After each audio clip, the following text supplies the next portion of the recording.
नमस्कार, आपका स्वागत है। कलयुग के अंत के विषय में हमारे प्राचीन पुराणों में पहले ही भविष्यवाणी की हुई है। कलयुग का प्रभाव कैसा होगा, कलयुग में मनुष्य का व्यवहार कैसा होगा, कलयुग की स्त्रियां कैसी होगी, कलयुग में मनुष्य का आकार और आयु कितनी होगी, कलयुग में पाप और पुण्य की परिभाषा क्या होगी, कलयुग में मुक्ति पाने के कौन से मार्ग होंगे तथा कलयुग का अंत कैसे होगा आदि के विषय में हमारे प्राचीन पुराणों में कलयुग की भविष्यवाणी की गई है। भगवान श्री कृष्ण ने कलयुग की भयावहता का वर्णन गरुड़ जी के सामने किया है, जिसके बारे में प्राचीन गरुड़ पुराण में बताया गया है। तो चलिए जान लेते हैं कलयुग के बारे में की गई प्राचीन भविष्यवाणियां। कलयुग का अंत धर्म की विफलता, अनुशासन की कमी, मनुष्यों में बढ़ती दुर्भावना, धन की लालसा, अत्यधिक काम का प्रभाव, भ्रष्टाचार से बढ़ता व्यापार, गुरुजनों तथा पूज्य लोगों की नींद, स्त्रियों में व्यभिचार और अनाचार आदि गुणों की वृद्धि, लोगों में आध्यात्मिकता की कमी आदि प्रकार के लक्षणों से कलयुग की पहचान होती है।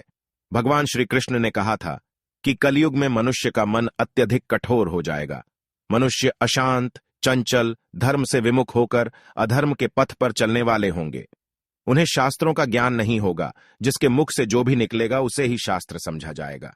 कलयुग के अंत में अधर्म और आसुरी शक्तियों का विनाश होगा और पुनः नए युग का आरंभ होगा, अर्थात फिर से सत्य युग का आरंभ होगा और सृष्टि का यह चक्र चलता रहेगा। चारों युगों में कलयुग अंतिम युग होता है। सबसे पहले सत्ययुग, उसके बाद त्रेता युग, फिर द्वापर युग और अंत में कलयुग। महाभारत के युद्ध के पश्चात कलयुग का आगमन पृथ्वी पर हुआ था। यह युग धार्मिक और आध्यात्मिक स्थिति में सबसे कम प्रगति करने वाला माना जाता है।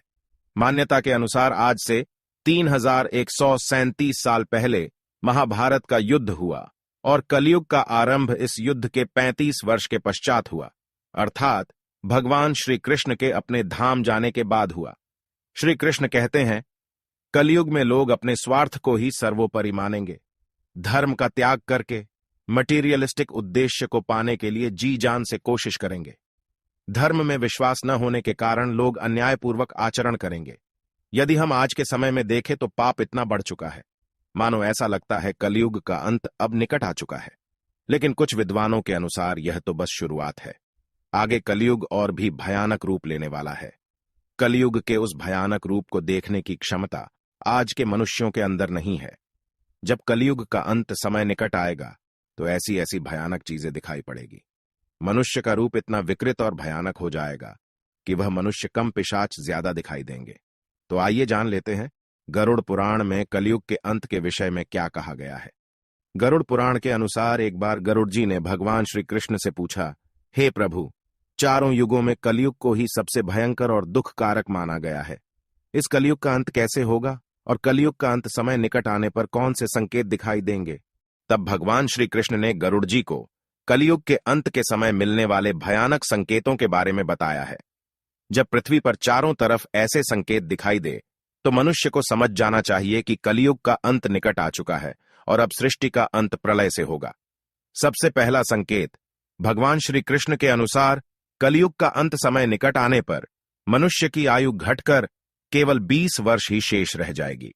12 वर्ष की आयु में ही मनुष्य के बाल पक जाएंगे। उनका शरीर अत्यंत कमजोर और सफेद रंग का होगा। कलयुग में स्त्री 8 या 9 वर्ष की आयु में ही संतान को जन्म देगी। कलयुग की औरतें बहुत ही क्षीण और छोटे शरीर वाली, लेकिन अधिक भोजन करने वाली मंदभाग्या होगी। कलयुगी स्त्री कम संतान को उत्पन्न करने वाली और अत्यंत क्रोधी स्वभाव की होगी। वह अपनी संतान को दूध भी नहीं पिलाएगी और ना ही उसका पालन पोषण करेगी। दूसरा संकेत, भगवान श्री कृष्ण कहते हैं, कलयुग का अंत समय निकट आने पर संसार में पतिव्रता स्त्रियां दिखाई नहीं पड़ेगी। एक ही स्त्री कई पुरुषों से विवाह करेगी। लोग पूजा पाठ, श्राद्ध, अंतिम संस्कार, मुंडन और विवाह आदि प्रकार के कार्य नहीं करेंगे। जल के अभाव के कारण लोग स्नान नहीं करेंगे और अशुद्ध ही रहेंगे। कलयुग के अंत में लोग केवल मांसाहार ही करेंगे और कोई भी सात्विक आहार नहीं करेगा। कलयुग में लोगों के वस्त्र तने हुए और चमकीले होंगे। तीसरी बात, श्री कृष्ण के अनुसार जब कलयुग का अंत समय निकट आएगा तो वृक्षों में फल आना बंद हो जाएंगे। सभी वृक्ष फल रहित हो जाएंगे। सृष्टि में हर तरफ केवल शमी के वृक्ष ही दिखाई देंगे। मनुष्य शाकाहार छोड़कर केवल मांस का ही भक्षण करेंगे। कलयुग का भोजन तामसिक और रोग उत्पन्न करने वाला होगा। इसी कारण से लोग जल्दी ही बूढ़े होकर मर जाएंगे। कलयुगी मनुष्य गाय की पूजा करना बंद कर देंगे। सभी गाय का मांस खाएंगे। गायों को केवल दूध और मांस के लिए ही पाला जाएगा। चौथी बात, कलयुग का अंत समय निकट आने पर अल्प वृष्टि होगी, अर्थात बहुत ही कम बारिश होगी। खेत अनाज नहीं उगा पाएंगे। धान्य का आकार बहुत ही छोटा होगा और फलों में रस भी उत्पन्न नहीं होगा। मनुष्य भूख और प्यास के कारण ही मरने लगेंगे। मनुष्य को केवल बकरियों का दूध ही प्राप्त होगा। पांचवी बात, जब कलयुग का अंत होने वाला होगा तब भगवान विष्णु सूर्य के किरणों में विराजमान होकर पृथ्वी का संपूर्ण जल सोख लेते हैं। आकाश में चारों तरफ 7 सूर्य दिखाई देंगे। इन सभी सूर्यों के प्रभाव से संपूर्ण सृष्टि जलकर खाक हो जाएगी।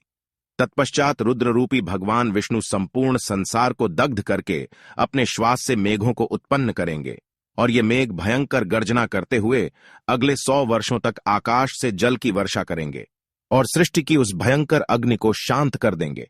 अग्नि शांत होने पर वे मेघ संपूर्ण जगत को जल में डुबो देते हैं और इस प्रकार से कलयुग का अंत हो जाता है और फिर परमात्मा अपनी इच्छा मात्र से पुनः सृष्टि में जीव की उत्पत्ति करते हैं। तो दोस्तों, इस प्रकार से गरुड़ पुराण में कलयुग के अंत का वर्णन किया गया है। उम्मीद है आपको यह जानकारी अच्छी लगी होगी। वीडियो को लाइक जरूर करें, साथ ही चैनल को सब्सक्राइब करना ना भूलें। आप सभी का धन्यवाद।